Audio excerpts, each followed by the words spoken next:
Got it. So, hi everyone, and welcome to the Global Network on Financial Geography Book Talk. I'm Chris Mises, and here with my fellow FinGeo committee member, Gordon Tan, who's going to be responsible for our technical organization today. And we're both really pleased to welcome Andy Pike, who's professor of geography at Newcastle University in the UK. And Andy's research has long focused on the political economy of local, regional, and urban development, with a particular focus on urban governance. And his writings appeared in what appears to be the majority of academic journals focused on urban political economy. He's published widely, and has also written on more policy-focused issues like inclusive growth. And Andy's research is primarily focused on the implications of these processes in UK cities, but also with some international work. And today he's going to share the results of this research that's been published in his book, which is titled Financialization and Local Statecraft, which came out this year with Oxford University Press. So I'll give the floor to Andy for half an hour, and then we'll open to questions and discussion for the remaining half an hour. And so just feel free to put your questions in the chat as you formulate them during the presentation, and then I can get to them afterwards. But also, if you'd like to hold on to your questions until after and turn your camera on, raise your hand and pose the question yourself, also be really a pleasure to discuss with you. So Andy, thanks so much again for your time and for being here with us, and I'll turn it over to you. Okay, well, thanks very much, Chris and Gordon, and fantastic to be doing something for the FinGeo network. This has been a novel and very welcome organization to really bring people together from different disciplines and places around the world to talk about financial geography. So I applaud all the efforts of those involved. It's great to make some contributions to that. So what I want to try and do in the talk then is really give a bit of a cook's tour through the book that's just been published, as Chris says, Financialization and Local Statecraft. And this was really plugging into what had been going on in local government funding and financing since 2010, where after the 2008 crash, we were introduced to a period of austerity where basically, as I'll explain in a little bit more detail shortly, national government basically cut grants and funding and transfers to local government and encourage them to make savings and also to generate new sources of revenue. And this kind of unleashed a whole series of new, novel, innovative behaviors by at least some local governments.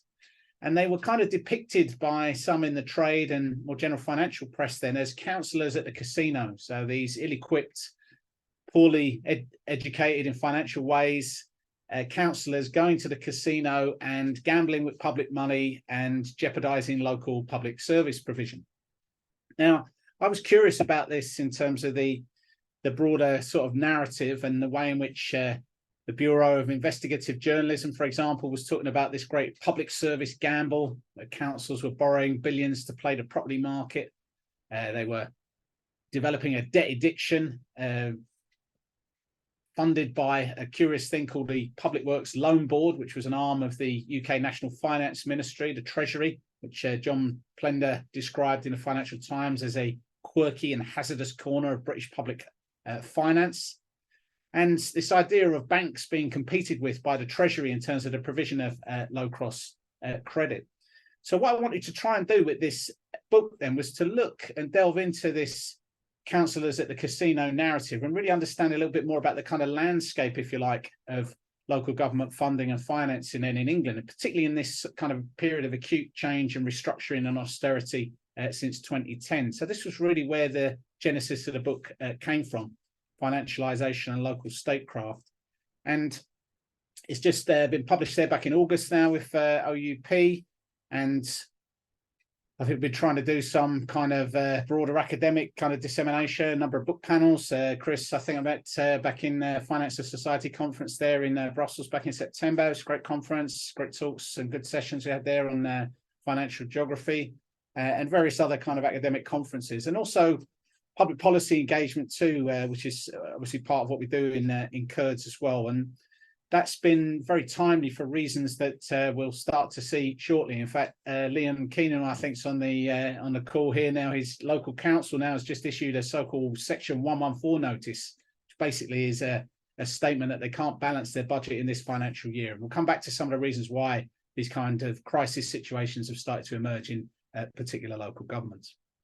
So as I say, what I want to try and do is really give you a bit of a summary, a cook's tour really of some of the main arguments, and hopefully there'll be enough in that to give you a taste of what's in the book, but also to raise some kind of questions and issues that we can have some discussion and debate about, and to really try and open things up a little bit, because the critique, of course, in the book panels that we've had so far is this is just an England story. You're obsessed with local government in England. This really doesn't have a lot of implication then for other studies around the world. Well, I'd argue that at least with what we've been trying to develop with this idea of local statecraft, that isn't true, that there are some ways in which this refinement, development, kind of auto-critique almost of local statecraft can help us try and interpret the plight that local governments, the local state, if you like, is facing in different geographical and temporal settings around the world. And it's great to see people on from four corners of the globe to engage in some of these discussions. So that would be great to get to that.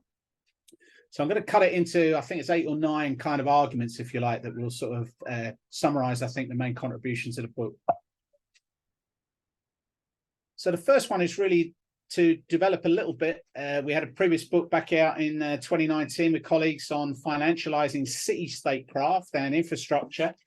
And so I just shut the window there. We're right next to the Great North Museum now. There's a kids' party going in. So that's what you can hear in the background there. Yeah, so we had a previous book then, Financializing City Statecraft, which was very much about trying to understand how the national and the local state, the city state as well in particular, was trying to kind of engage, I think, and manage its kind of relationships with a whole series of actors, both in central government, in that classic kind of central-local relationships kind of structure, but also increasingly with a whole series of other kind of actors. And in that book, it was all about infrastructure, so big consortia, sovereign wealth funds, trying to sort of fund, finance and govern infrastructure. And of course, developing the idea of statecraft from that book, it was really about trying to say, well, the big critique of it was that, well, you're just talking about agency here, aren't you? It's what actors do. You're just labeling that as statecraft. And of course, that was a key point that in this book then tried to elaborate a little bit more in terms of, okay, what does local statecraft constitute? How can we kind of develop the theorization to go a little bit further than and to challenge, to address that critique then that we're really just talking about the agency of actors within local government. So the argument is really that it's still about this central notion of local government trying to manage its state relations, but these are not just with national governments and not just with regional governments. They're also managing a series of relationships then with private, civic and other public actors, public campaigns, community groups and so forth. And that's happening across and between different geographical scales. So while the last book looked at city statecraft, this one looks at local statecraft.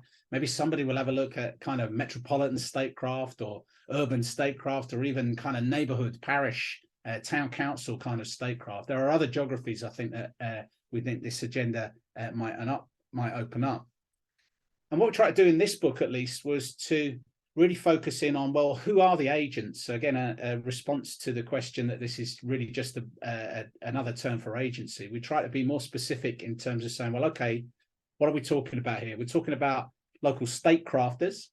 And in the context of local government in England, these are elected local councillors and also appointed officers, so executives working within the local state to formulate, deliberate and act its decisions.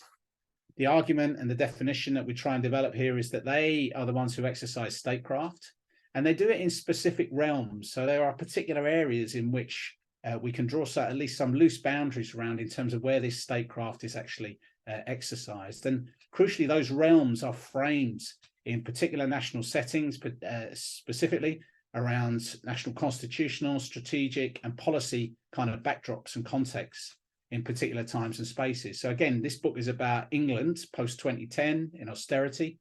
If you were to take statecraft and develop it in your own settings, you might find a different temporal and geographical kind of setup in which to explore these ideas. And what the book does, and you'll see this in the chapters and at least some of what we'll talk about shortly, tries to focus in on 4 particular realms. There are others. You could look at social care, you could look at housing, you could take other realms, if you like, that this statecraft could be exercised in. But in the book, it just looks at these 4. One is around the general approach to financial strategy and in particular risk, which has become much more of an issue in terms of its management and mitigation for local statecrafters. Secondly, in the context of a constrained, contracting local state, the idea of buying in external advice from consultants and treasury management advisors.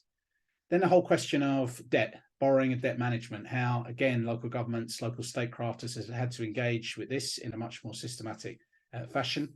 And then fourthly, and again, quite a particularly English story of the particular conjuncture that we're looking at, the extension of local statecraft then beyond the boundaries of the local government, which again has become a very marked kind of characteristic of what they've been up to post-2010. And primarily this has been about the acquisition of often commercial property assets outside their areas to generate revenue streams to help them balance the books in their own areas. So that's a key part of what's been going on here. So that's the first thing, is just to kind of more tightly define, more clearly specify local statecraft, again in response to that critique from the last book, really, that statecraft was really just this catch-all category for agency. So trying to be a bit more specific, a bit clearer to help us with our theorization and refining the idea. And again, to step forward in broader conceptual terms, then the idea that statecraft then was important and is enacted by local states because these actors are underpinned by statehood. Now, of course, we're all, I'm sure, familiar with John Agnew's work in political geography, talking about statehood at the national level, where states are endowed with a certain authority, power, legal, fiscal, regulatory kind of authority, if you like, across certain areas. But there hasn't been an awful lot in terms of thinking about how statehood works then at the local state level, in terms of what the state's able to do and what it isn't able to do. So again, in this book, we try to develop this sort of idea of local statecraft then to try and develop that a bit further. And some of the key elements, of course, within it then are how the local state is obviously sitting within a particular national state structure, might be centralized like the UK, might be federal like Germany, might be a completely different kind of state setup. So those national local relationships are important. They're not the only relationships that are important for statecraft. That local state has a degree of authority within its area. It has legal, fiscal, regulatory powers. There's a whole load of responsibilities, some of those statutory legal responsibilities they have to deliver certain services for, and a whole series of resources, some transferred nationally, some generated locally. So these are important elements of statehood, as we'd argue. And also they are governing areas. They're not just administering and delivering services, certainly in the English setting. Maybe local government in other countries, other national settings might be more about just delivering services for a national state. But in the UK, in the English setting, then they're about governing their local areas. And they have two things then, autonomies and accountabilities, in terms of the scope, the discretion they have within those national governance, regulatory and kind of guidance frameworks, the way in which they can use a national sovereign guarantee to back up their borrowing, for example. The idea that it's not written down, but the UK state would stand behind any local government that got into financial difficulty. As we'll see, that's getting tested now. We'll come on to that in more detail shortly. And they also have a whole series of accountabilities. So as a public body, as part of the local state, there's a whole and quite complex, certainly in the English local government system, of accountabilities that sort of connect them into oversight, scrutiny, and answering for the decisions they make at that local level. So these first two elements are really about trying to, again, respond to the critique of statecraft, to try and develop it further in terms of what we understand by it, the local state and its relationships with not just national, but a range of other actors, local statecraft is operating within these particular realms and being backed up by a particular form of statehood. And that's where you really get that kind of national variegation, because obviously that statehood is constituted in quite different ways in different countries. And for this book, we were very much focused then on England within the UK, that particular kind of setting, if you like, for statehood and local statecraft. And the other kind of more general, I guess, conceptual sort of theoretical kind of contribution, I suppose, in this book, again, was trying to elaborate a little bit further some of the ideas that we began with financializing city-statecraft. And this was really about trying to understand that you're getting innovation and risk. And of course, in the financialization literature, it's very much focused upon, well, it's commercial finance that's bringing that to the table. The literature around the financialization of the local state is very much about saying, well, okay, you've got commercial finance is injecting or penetrating the local state with these commercial higher appetites for risk, innovation, novel, untried ideas. But what we try to do is to have a more measured kind of view of that, where you've got two different kind of worlds in a way that are kind of colliding in this process. There is a very well-established kind of municipal finance world, again, with certain characteristics in different national settings. There's also the world of commercial finance. And in this whole question then of financialization and local statecraft, then it's really the collision, often quite messy, quite contested, accommodated, compromised kind of connections and arrangements that emerge from these two worlds coming together. And there is innovation and risk in both worlds. And this is one of the important things that we were trying to put forward as a corrective to some of those more kind of one-way innovation and risk just from financialization and commercial finance accounts. And the table in the book, we haven't got time to talk about it in much detail. We'll come back to it if you wish. It just really tries to look across a range of dimensions and to try and identify the different actors in the two worlds, the kind of social relations they have, the sorts of objectives that they're engaged in, the accountabilities, as we mentioned, the frames of action that the different actors are involved in, and their particular geographies. And we can see these are quite contrasting. You've got a whole series of different actors involved. Their social relationships are very, very different in terms of who they kind of answer to and are related to. You have a much, much wider set of objectives then for the local state compared to commercial finance actors. Their accountabilities are slightly different in terms of how they're wired and structured. Their frames of action, again, this is an ideal typical type table in terms of characterizing the two worlds, but it's there as a kind of framework to help us kind of think about the potential, the distinction between these two different worlds and how they collide with each other in terms of financialization and local statecraft. And then crucially, their geographies, a much more territorialized, kind of immobile, geographically bounded set of relationships associated with the local state compared to the classic kind of view of a highly mobile, unbounded kind of commercial finance. So again, this was part of trying to understand how financialization and local statecraft were actually coming together and trying to negotiate and deal with the statecraft of bringing these two different worlds together to try and deal with their funding and financing conundrums. So those were really the kind of core conceptual things. This is one example, I suppose, of how commercial and municipal finance kind of collided in the London Borough of Thurrock. There's a good panorama program on this and the fraud, the kind of corruption, if you like, that exploded into the public domain there a couple of years ago, which is very interesting to have a look at. You can get access to BBC iPlayer where you are. And this idea of 138 million quid's worth of taxpayers' money disappearing then out of this deal where the local council were investing in a renewable energy, a solar farm, basically.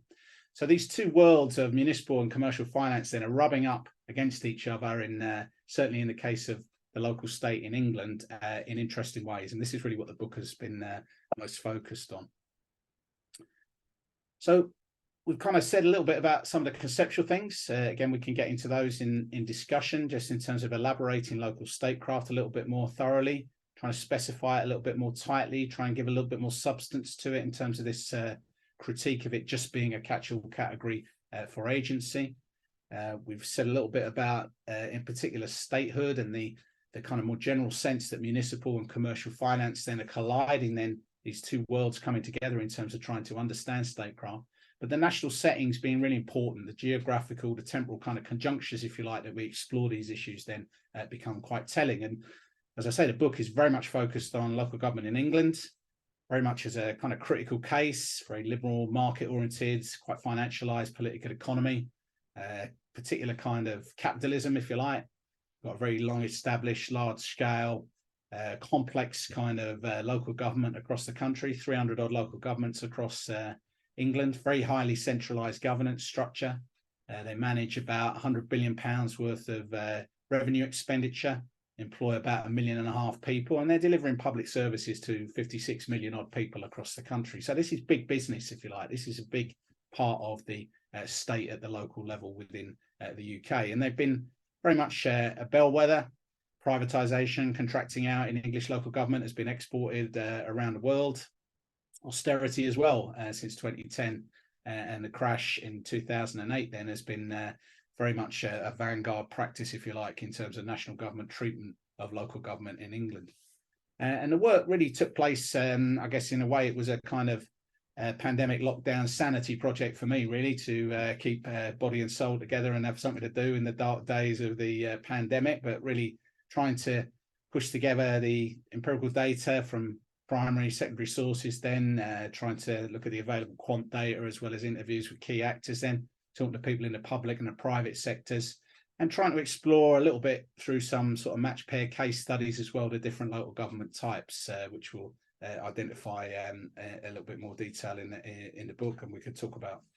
And I guess just in terms of broader method, I mean, this is really trying to do a little bit of this kind of multi-actor, multi-level kind of approach, which, you know, we kind of, I think as economic geographers, sometimes talk ourselves into research designs where we have to study everything. And I think that's obviously a bit challenging. So this was really an attempt to try and look at the different levels in terms of local statecraft, look across and between the different scales, trying to understand the particularity of this conjuncture from 2010 and the way in which austerity was being rolled out, and trying to zoom in and out and back again to trace the relationships and the processes and arrangements involved. And if we want to talk methods, we can see how easy that is to do and how fruitful it is in terms of the empirical findings. Let's push on then in terms of some of the substance then of the kind of detail in the book. So firstly then was trying to look at local statecraft across this initial realm then. So this was just kind of financial strategies and risk. And clearly you were starting to see some serious changes then across that local government system. Their statecraft was really shifting in the context of austerity, centralisation and risk. The austerity decade then that began in 2010 led to some serious expenditure reductions. We'll have a look at the scale of them now in a moment. A promotion then by national government of what they called localism, was really kind of devolving austerity and difficult decisions about cuts to the local level, and trying to promote this idea of local financial self-sufficiency. So again, you can imagine the rhetoric was all about getting local government to stand on its own 2 feet, generate more of its revenues and not be so dependent upon central government. And also to encourage more innovation, commercialization, even financialization at the edges in terms of getting local governments using their assets, using their kind of local resources then to generate more of their own resources. And you had this happening then in a UK that was suffering from slow growth, rising geographical inequalities, and also rising demand for local services, an aging population, more inequality, more kids in demand for adult and social care services than for older people and younger people. So a lot of demand increase, if you like, in the types of services that local government was providing. And the big issue became, how do you manage these funding gaps that were opening up then between the expenditure, what local governments were spending, and their actual income? And the big emphasis then was on making savings and trying to generate new sources of income. Hence the Thurrock example there of investing in a solar farm to try and get renewable energy, but also to generate some revenues then to try and plug these gaps. We just have a quick look at spending power. There's a bit of this kind of detailed stuff in the book if people are into it, but just basically showing on the government's preferred measure then, so that's that kind of middle line of spending power, as they call it then, over that austerity decade, then that spending power was reduced by around about a third. So 33% of your spending power being lost then over the decade then is quite a hit for a local government system then to absorb. What you also got as well then in terms of what they were spending their money on over the broader picture then was really the proliferation then of this rising demand for children and adult social care. So with an aging population then, the amount of money that they were having to spend on adult social care, basically care homes for elderly people, then was starting to really grow in terms of the proportion of spend. And in an aging society with a demographically aging population, then this was going to be something that it wasn't going to go away. It was going to be a structural problem. And of course, in the local government system in England, explains in detail in the book, this is a legally statutory responsibility. This is something that local governments have a legal task to do. So they can't walk away from these kind of social care expenditures, but they're becoming a growing part of what they spend their money on, and also one that they can't really manage the demand for. How do you prevent your local population from aging? So a really difficult kind of structural problem for them. And you'll also see in terms of their main revenue sources over the decade then, you can see in the very dark funding then, government funding then reduced, systematically across the piece then up to 2019-20. The idea then that locally retained business rates, so these are the commercial property taxes locally then, have made up a bigger part of local incomes. So it's often the places with more prosperous commercial property markets that have been okay in that regard. There are some equalisation measures in the system. And council tax as well, that's residential property tax as well, has kind of held up and grown a little bit in terms of its overall role within their revenue sources locally. So you've got a shift in their financial strategies over this decade. They've been trying to move towards trying to deal with centralisation, austerity and risk of really quite acute proportions. The way in which they've been trying to do this is by having much more active, integrated financial strategies, trying to manage risk then to make these savings and generate income from new sources then across the piece. And if we have a look, some very good work by the UK's National Audit Office, and you can really see the shape of how the methods used has shifted a little bit. So in this early period, and this kind of speaks to an idea that austerity isn't a single monolithic thing. You've got to break it down and really look at the detail of how austerity plays out in different national settings. And in the early part of austerity then, you saw much of the response then was really about cutting service spend. So that was a huge proportion, if you like, of how they were trying to deal with their income reductions. But that became lesser over time as the kind of low-hanging fruit was cut from services. And they started to try and develop their more balanced approaches then that were about using up their reserves, their surpluses they've built up over time, getting changes in other spending and trying to generate some alternative sources of income, which of course is quite difficult for local government that may not have done much of this kind of stuff in the past. And what you got, and as I say, we were trying to counter the councillors at the casino narrative that was really very much focused upon a small handful of these kind of cutting edge vanguard local governments that were exercising a kind of statecraft that was very much about innovation, novelty, untried strategies at the top end. So that's the kind of Thurrock of this world, Woking, Spelthorne, a few other these smaller district councils that borrowed a lot of money to buy commercial property assets and took more risky kind of speculative approaches, I think, to generating new sources of income. But when you looked more systematically across that landscape, as the book was really designed to do, that statecraft looks very different. It's very differentiated. There are overall limited engagements with financialization and commercialization. There are three groups. There is a small vanguard at the very top end of these things, a slightly larger kind of intermediate group that have been doing a little bit of this, but at the margins of their budgets. And then a very long tail of virtually more than half of local governments that have been exercising statecraft that really doesn't do any of this kind of stuff at all. It isn't risk prone. It isn't taking too much innovation or developing untried strategies. And we'll just give you a quick glimpse of some of the data analysis that kind of supports this kind of differentiated landscape picture. So one of the indicators, again, we come back to this, when you're trying to track financialization and municipal finance data, is not easy because there are not nice, clean-cut, clear indicators like you have in commercial finance to be able to measure these things.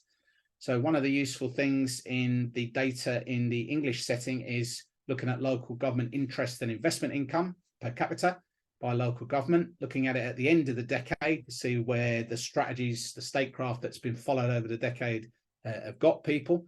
And there are 5 different types of local government: county councils, district, London boroughs, metropolitan districts, and unitaries. This is interest and investment income up the vertical axis per capita.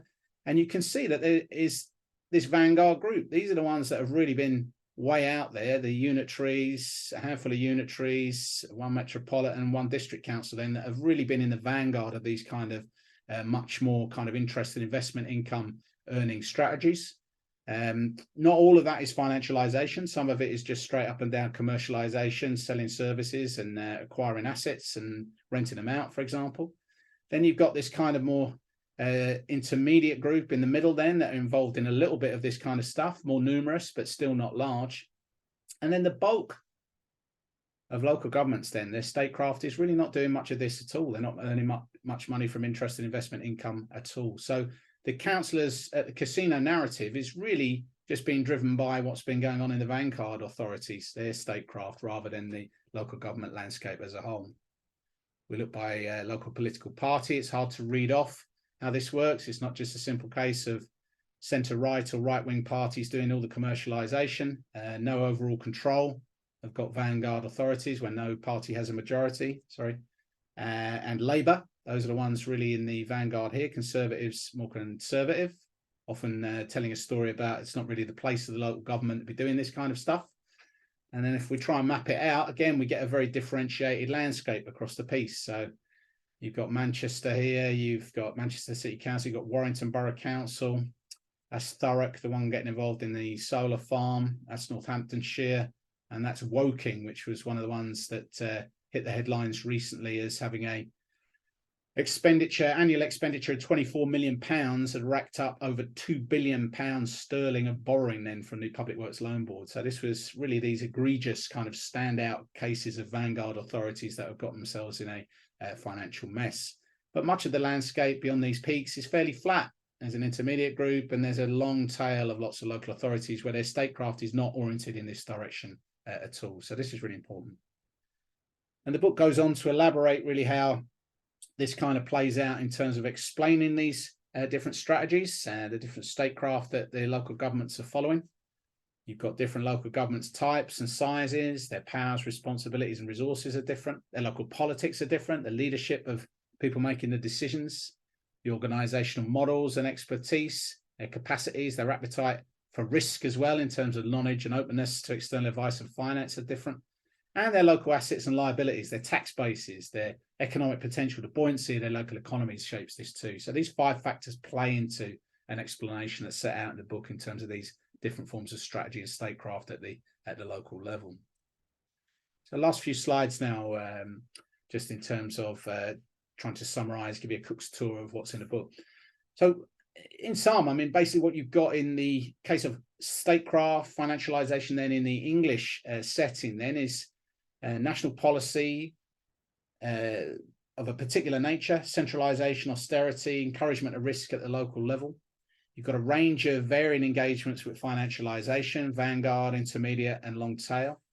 It's beginning, certainly in the vanguard authorities, then to rewire, rescale the kind of objectives, incentives, autonomies and accountability. So it is impacting, at least on the margins, in terms of local statehood, which is interesting and important. So, for example, where local governments have issued bonds, suddenly now the bondholders have a say in some of the financial strategy and the risk-taking then within the local authority, which just wouldn't have been there as a voice, as a constituency that local statecraft had to deal with before they'd issued the bond. And the accountability question, again, in the book panels, we had this discussion about, well, are you talking about a whole new coherent era of more financialized local governance? Certainly not in the English case, I don't think. What you've got is a much more incoherent, differentiated, messy kind of picture, rather than a very clean transition, if you like, to a new sort of era, if you like, of technocratic and post-democratic local governance. And there are worrying signs, of course, of these kind of post-democratic, kind of technocratic mechanisms, and certainly the sheer complexity and novelty, if you like, of a lot of the new financial arrangements that some local governments, particularly the vanguard, are getting involved in, are raising questions, because the councillors, the officers, the statecrafters, if you like, within the local governments, beyond the kind of core decision-making groups, aren't really able to understand very much about these contracts. So as one of the quotes in the book then, this idea that you can take these schemes, if you like, to full council, and it's very easy to blind councillors with a complex scheme. So you present 60 pages of something that nobody really understands, and they just nod it through as a decision for the council. So that obviously has big implications then in terms of what local statecraft is getting local government into and the local state into. You know, often very long-term complex contracts where the risks, if you like, are not fully known, if you like, by the actors making the decisions at the outset. And a lot of the literature, of course, Stephanie Farmer's excellent work on parking meters in Chicago, for example, kind of highlights the implications of this kind of work. And last one then is really, this has been kind of multiplying risks. It's been reducing the margins for error, these kind of shifts, the potential for increasing failures, and really placing a big question around the long-term financial sustainability, resilience of local government and local state. So there are worrying signs, even though we're not there yet as a catastrophe, if you like, in terms of local state collapse. We're certainly seeing some worrying signs. And sadly, in the summer of 2023, which is when the book has come out and found itself being rather too topical, unfortunately, then we've had 2 big well, I think we're up to double figures actually now with Nottingham yesterday of these what are called Section 114 notices in the English setting, where a council basically has to issue a legal statement saying it can't balance its budget in that financial year. Birmingham City Council, one of our largest local authorities, really hit the headlines internationally. The idea that it went bust while the city around it booms, as the Financial Times reports. And then for Paul Liam, then in Nottingham City Council, then just yesterday, then they declared their Section 114. So the kind of potential for failure, the increasing risk, the margins for error decreasing, then creating this kind of broken system for local government funding and from the statecraft that they're trying to struggle with to deal with these kinds of issues then has come home to roost. And this has led to some kind of big decisions. We've been doing some sort of more policy-oriented sort of sessions and panels around this in terms of these big questions about what local government's for and how you're going to fund it. And even talking to the commercial finance actors in the banks, they recognise that you've got to have a grown-up conversation, as is put here in this quote then, about what local authorities do and how you're going to fund it, and whether that long-held international principle of funding follows function then might actually be introduced then in the UK system, because a fundamental issue they have is unfunded mandates. They have legal responsibilities to do things without the funding for them to be able to deliver them. So I'll leave it there, Chris, and then we can open it up for some discussion. So thanks very much for your attention. Thanks so much, Andy, for a really wonderful presentation. And I'll go ahead and open it up to questions. If anybody would like to raise their hand, please go ahead. But if not, I'm more than happy to start and pose my own question. So just quickly, I'll just ask about something I thought was really interesting was this reversal of the way we think about the relationship between financial markets and municipal government. Previously, even myself, usually the way that I think about it as a financial government is a kind of asset or creating assets that will be listed on a stock exchange. So something like a debt or a special purpose vehicle or anything like this. It will create some sort of revenue stream that is transformed into a financial asset. But one of the things that I thought was interesting is in your case, it seems in many local governments across the UK, that actually governments or city councils are acting as sort of hedge fund managers themselves and investing in different kinds of investments. So acting as a financial actor and not as a financial asset. So I'm just curious if you could talk more about that. So what are they investing in? What are the kind of things that where are they drawing money from? Is it taxpayers' money? Is it pension funds? Like what's the source of revenue that they're using to purchase things in the markets? What are they purchasing? What kind of returns are they seeing? And anything that you can tell us more about that would be really wonderful. And even just kind of when it's appeared and if it's similar elsewhere in the world. That's all I've got. And I think before I started talking, I saw another hand up. I think maybe Stephanie quickly raised. And if you'd like to go ahead and pose your question also, go ahead and Andy can take a couple. And yeah, that's great. Yeah, no, it's a very good point, Chris. Thanks for that. Okay. Yeah. It's quite a different question to James, so but anyway, well, thanks very much, Andy. I thought it was really fascinating, and I think, well, I'm not a financial geographer, but I think it's really good that you're looking at these matters. And you're totally right, I think, to say, there would definitely be value in a comparative study, considering how things are going in the countries I know quite well.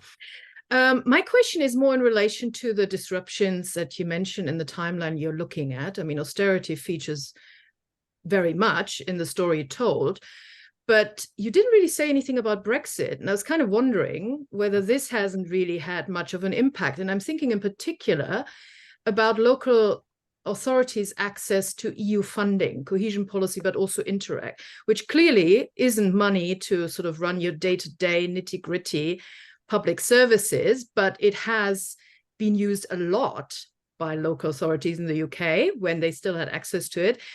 And of course, there was also the idea that it would generate, additional investment. Whether or not that came about is a question, I guess, as well as, of course, sort of opening up possibilities for networking with local authorities elsewhere. So I don't know whether you looked at this or whether you think that might be worth looking into, but I would think, at least from where I'm sitting, because I had completely missed the story of local councils going to the casinos, but Brexit in the news that I read, you can't toss a cat without hitting a Brexit story and a Tory leadership story. So anyway, that's so it's a quite different question to James's, but hopefully you find a way to creatively combine them or answer them separately. Oh, fantastic. Yes, thank you very much. Yes, yes, we haven't forgotten Brexit. We are still living it. Yes. Oh, I know. Yes.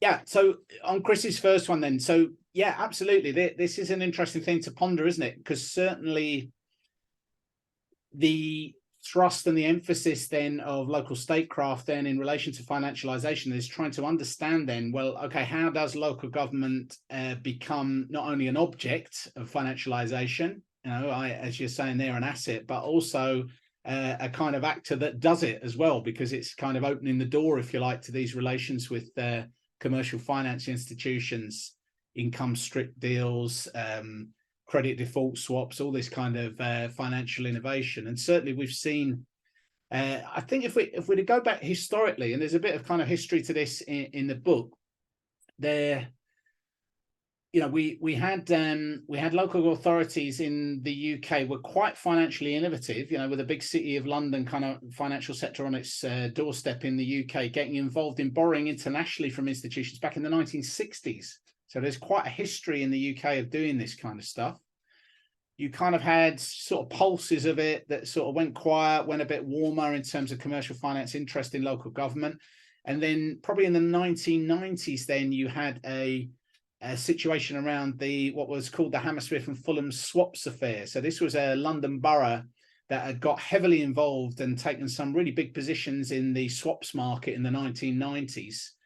And it came to a sort of head in 1998 where the House of Lords, I think in the UK, the upper house in the UK governance system then ruled that those contracts that Hammersmith and Fulham had taken out with the banks were ultra vires or beyond their legal powers.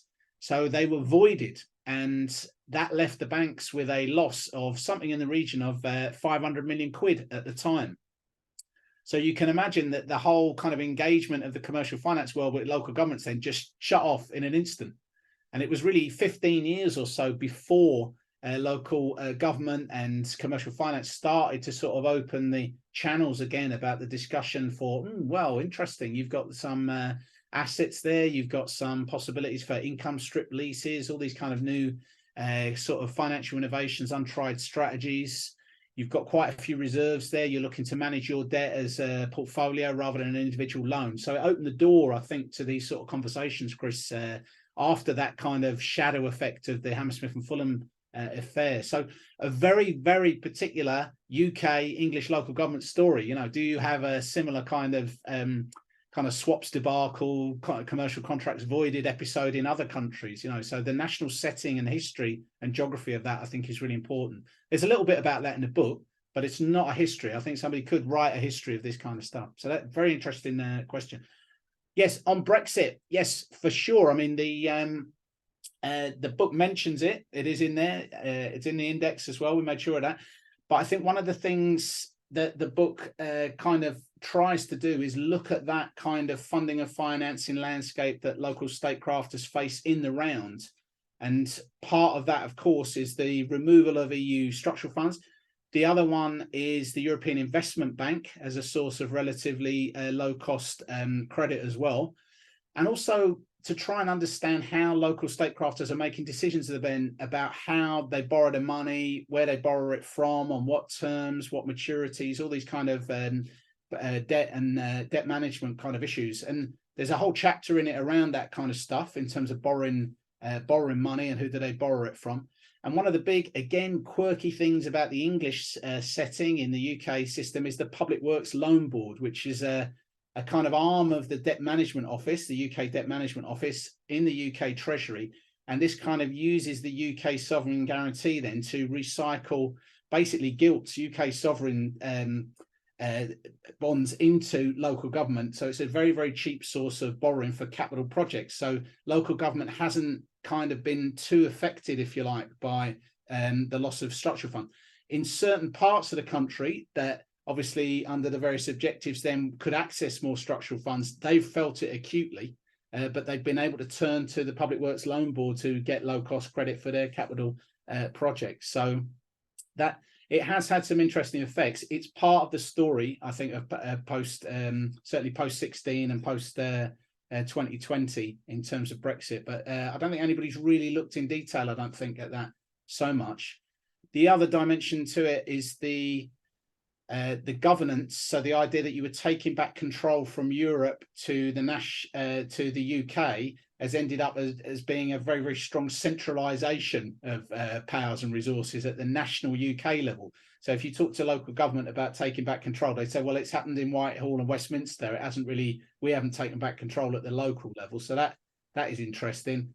And then, of course, the government then has been filling the void with less money and a kind of whole sort of maelstrom of small, short-term, competitively allocated funding schemes, levelling up funding and so forth, rather than those big, coherent, planned, longer-term structural funds things. So the funding landscape has changed quite markedly. The book touches upon this a little bit, but there's plenty of other people writing on that kind of stuff if that's of interest. Yeah, but yeah, very good question. Yeah, I mean, it's a kind of wound that keeps bleeding, Brexit, right? Yeah. It's not going to be solved or done or fixed or what have you. It keeps pouring blood. Yeah. Great. Thanks so much, Andy. We have a hand up from Claire English. So Claire, if you want to go ahead, unmute and pose your question, feel free. Hi, Andy. Thanks so much for that. That was really, really interesting. This is not sort of my area at all. I'm a sociologist of work, and I've been doing interviews with workers in social care about the National Care Service being developed in Scotland. And so I've sort of ended up here because there's obviously a number of different sort of pressures from the private sector there, and the two sort of really big contracts that have been handed out by the Scottish government so far have been to KPMG and PricewaterhouseCoopers to sort of buy in advice for a roadmap, which I feel like you sort of pointed towards in your presentation. And so, I was interested to see how that overlaps with what you say about, council saying that one of the reasons they can't balance the books is because of social care and the cost of that. And I'm sort of wondering how these sort of pressures might come together in thinking about this development of a national care service as a way to solve the problems of social care and the financial pressures around that. And I was just interested if you had any comments on that, really. But yeah, I really appreciate your presentation, so thanks. Yes, well, thanks very much, Claire. Yes, fascinating. Yes, I think as I said, the sort of demand-driven pressures, I suppose, of having a very unequal society and an aging society then are pushing huge demand then in terms of adult social care and children's social care. So looked after kids, basically. These have kind of exploded in terms of demand. It's been a bit of a kind of avalanche really for local government to deal with, because they can't, how do you manage that kind of stuff? You just have to face it, and you've got a legal responsibility to provide those services. And this, of course, is a mess of a system, really, in terms of its funding in the UK system. Not enough money in it, not enough clarity in the system. Aggravated, again, going back to Stephanie's question there, by Brexit migration controls then in terms of labour and labour inflation, but also availability of labour then to actually do this work at the prevailing wage rate. So it's created this really kind of toxic, nasty knot, if you like, that national government has constantly said it's going to do a review, do a reform, but hasn't really sort of tackled. As you say, the UK, of course, is a strange, quirky state, a plurinational state, because you've got England plus Scotland, Wales and Northern Ireland, and Scotland then kind of going its own way then under a Scottish National Party discussion to try and develop a kind of Scotland-wide approach. There has been some discussion in England about having a national care service as well, I'm sure you'd be aware, which would be an altogether larger beast in terms of how you might do that. I think the discussion in local authorities is there's a little bit of ambiguity about it, because on the one hand, if you take away statutory responsibilities and functions from local government, then you're going to be taking away money from them and power, right? Now, that means sort of less devolution, less kind of capacity, autonomy for local statecrafters to act. But then on the other hand, because the system's broken and they can't deliver these statutory services, then actually devolving or pushing them up to a national body then that might actually be able to do it and fund it properly, we don't know. So there's an awful lot of discussion and debate about that at the moment. So the social care dynamic is really a big concern. And it's actually named in that Nottingham article that it's these costs of untrammeled demand, basically, that they can't deal with, has sort of tipped them over the edge for this financial year. On the advice, there's a whole chapter in the book about this, because it's really important how when you basically got falling resources then in local government from austerity, so their capacity, they're losing all these kind of expensive people who've got institutional memory and knowledge and skills and experience to deal and navigate with this much more fast-moving, risky kind of landscape. And then crucially, they're buying in and spending a lot of money then in terms of buying in external advice. So, but that market is quite differentiated. So they're buying in advice then from the likes of the big four, as you mentioned, KPMG, PwC, Ernst & Young, these kind of things. But also they have to buy in external audit as well. So there's a kind of legal requirement to have audit, but the audit market's in a bit of a mess at the minute because the local authorities have got too complicated, too expensive to audit. They can't make any money out of it. So PwC have actually exited the audit market for local government in England, just left it to everybody else. On external advice, they're getting, they're buying in these kind of small outfit kind of financial advisors, then very specialist ones on like business rate modeling, this kind of stuff. So that's another aspect. And the other one that really was quite a revelation to me was these things called treasury management advisors. So we used to have a whole bunch of these, but there's been this incredible concentration in the UK setting then, where we've basically got two companies now that provide these treasury management advice. Link, which I think is from an Aussie group, if I'm, it's like an international group that's providing these kind of things, and Arling Close. Now these, again, the chapter tells a story of how these have gone from just providing you with kind of interest rate forecasts so you can worry about what your loans, what you're paying for your loans, you're borrowing, right up now to much more strategic advice around debt management. How do you manage the portfolio of your loans? Do you want to get involved in these kind of income strip leases to leverage the value of your assets? All this kind of new public wealth management type of stuff. So very interesting. And there's a whole other book and another project, I think, in the kind of external advice in the local state. I just did a chapter's worth in a book, but it's very interesting, Claire, I think. So yeah, if you're working on that, you're onto something there. You're onto something there, yeah. So I don't see any other hands up, so I'll go ahead and pose another question. But if someone wants to raise their hand while I'm talking, go ahead and do it. One thing that I thought was also interesting in the introduction of the book, you mentioned these transparency campaigners that you say are actively using the UK freedom of information legislation to promote openness in the public interest and to challenge local governments from withholding information. So there's kind of like politics about what seems to be demanding like financial information from governments on behalf of citizens. And so also the idea of a casino is a big critique. So people are criticizing what's going on in local governments. And so one of the things that all of that made me curious about is what are the kind of political movements that have emerged around this kind of stuff, and what specific kinds of political engagements have they approached to engaging these kind of like financial practices in local governments? The information one I thought was quite interesting, and also with participating in financial markets, there's all kinds of disclosure requirements for financial information of all kinds of different participants, whether your local government is listed or whether you're investing. So I just am curious about what kind of political movements have appeared and what have been the effects on this kind of local government statecraft. And sorry, now it looks like there are two hands, so maybe we can do one right after the other. Andy, if you don't mind doing the last three in a row. Go ahead. Yeah, think about it. Yeah, very good question.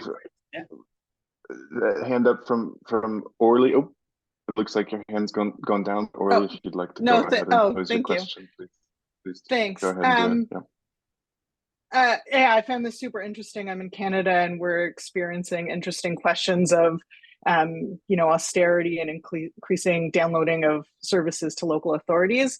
And I study consultants and expertise. And I was just wondering if you had any sense of why some municipalities end up at the vanguard. Are there local champions or specific advice they're receiving that influences sort of their strategies? Yeah. No, lovely. Yes, very good. Can you pass the last one from Jerry, if you'd like to? Sure, yeah. Okay. Thanks very much for the presentation and book. I did some research a decade ago about PPPs in France, obviously, but because the topic was very British by then, I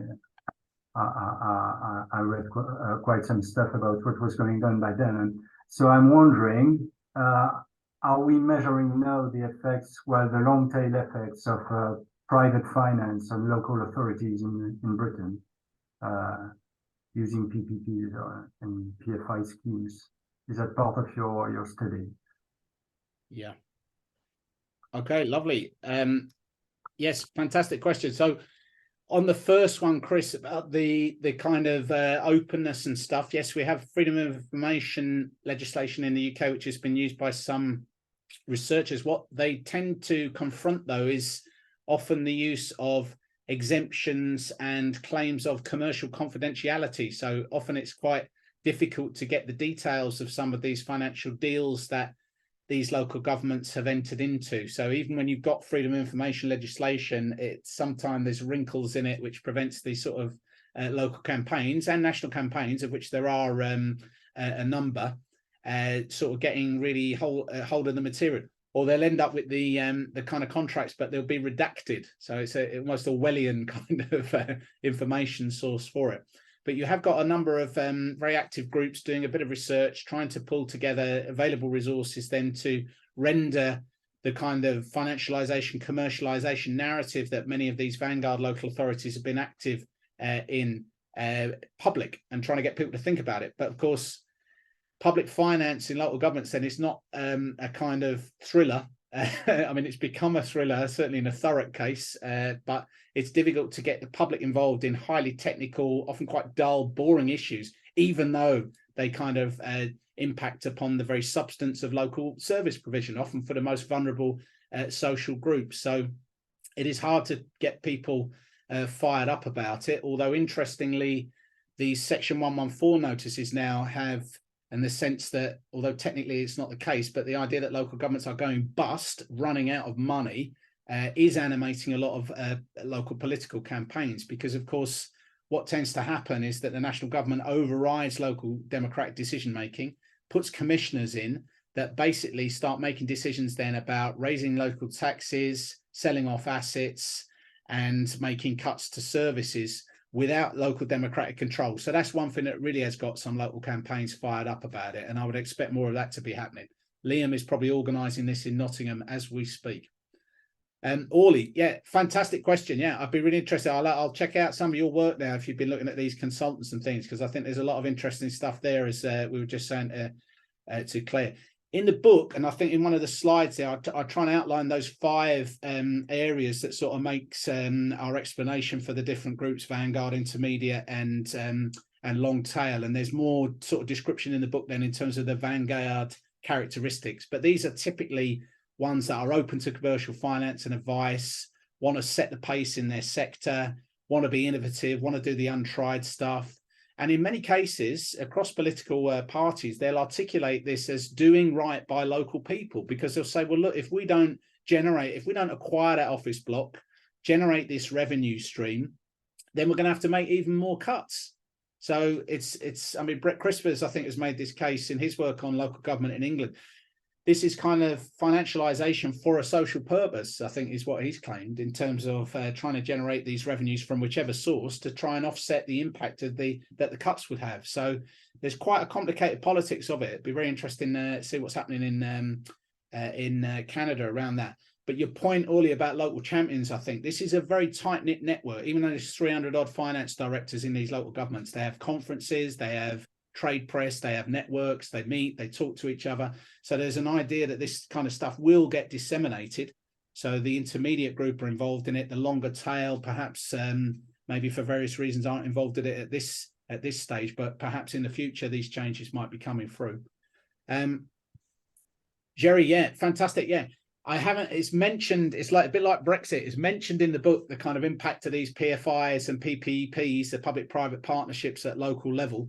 And we're really just coming up to a period now where a lot of these contracts are coming to their end now, after 25 years of PFIs. So I'm sure the experts on PFIs are very busy kind of looking at what's happening with those assets that have been kind of held and managed and built, if you like, under PFIs are now going to revert back to local authority control, and plus their liabilities, of course, too. So I think there's a real research agenda around what now happens to PFIs. But in this book, they're only mentioned as part of that story rather than being its primary focus. But I'm sure Jean Schul, if she's still working at Manchester and that, will be looking at this kind of stuff, because literally the 25, 30-year contracts are coming up now from the early 90s.